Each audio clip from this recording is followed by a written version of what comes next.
Team India star pacer Mohammed Shami fans ఆశలకు మరోసారి BCCI నీళ్లు చల్లినట్లు తెలుస్తోంది. గాయం కారణంగా జట్టుకు దూరమైన షమీ ఇటీవలి రీ ఎంట్రీ ఇచ్చిన సంగతి తెలిసిందే.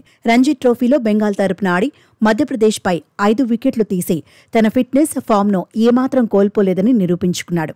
ప్రస్తుతం సయ్యద్ ముస్తాక్ అలీ ట్రోఫీలో బెంగాల్ తరపున ఆడుతున్నాడు. భారత మాజీలు, అభిమానులు షమీని ఆస్ట్రేలియాతో టెస్టుకు పంపించాలంటూ రిక్వెస్ట్ చేస్తున్నారు. ఇక ఇవాళ రేపో దీనిపై అఫీషియల్ ప్రకటన కూడా వస్తుందని వారంతా ఎంతో ఆశగా ఎదురుచూశారు. అయితే బీసీసీఐ ఇప్పుడు కొత్త కండిషన్ పెట్టినట్టు వార్తలు వినిపిస్తున్నాయి.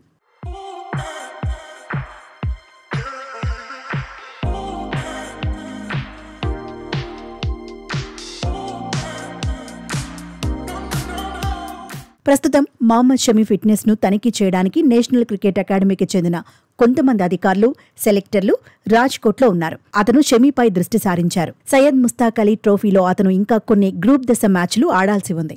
ఈ సమయంలో ఆస్ట్రేలియాతో టెస్ట్లో అవసరమైన హై ఇంటెన్సిటీ మ్యాచ్ల పనిభారాన్ని నిర్వహించడానికి అతని శరీరం సిద్ధంగా ఉందో లేదో చూడాల్సి ఉంది. ఇందుకోసం BCCI sports science wing head Nitin Patel, trainer Nishant Bardole, selector SS దాస్లను సౌరాష్ట్రకు పంపింది.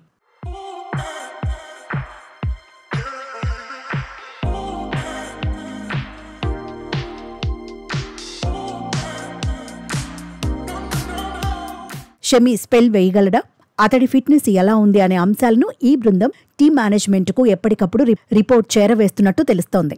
అయితే స్పోర్ట్స్ సైన్స్ డిపార్ట్మెంట్ నుంచి క్లియరెన్స్ సర్టిఫికెట్ వచ్చిన తర్వాతే షమీని భారత టెస్టులోకి చేర్చే అంశాన్ని పరిశీలిస్తామని బీసీసీఐ నివేదిక పేర్కొంది.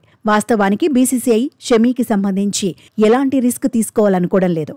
అతను బోర్డర్ గవాస్కర్ ట్రోఫీకి పంపే ముందు అతను మ్యాచ్కి 100% సిద్ధంగా ఉన్నాడా లేదా అనేది పూర్తిగా నిర్ధారించుకోవాలనుకుంటోంది. 5 మ్యాచ్ల టెస్టు సిరీస్లో భారత్ ఇంకా 4 మ్యాచ్లు ఆడాల్సి ఉంది. చివరి 2 లేదా 3 మ్యాచ్ల కోసం షమీ ఆస్ట్రేలియాకు వెళ్లవచ్చని భావిస్తున్నారు.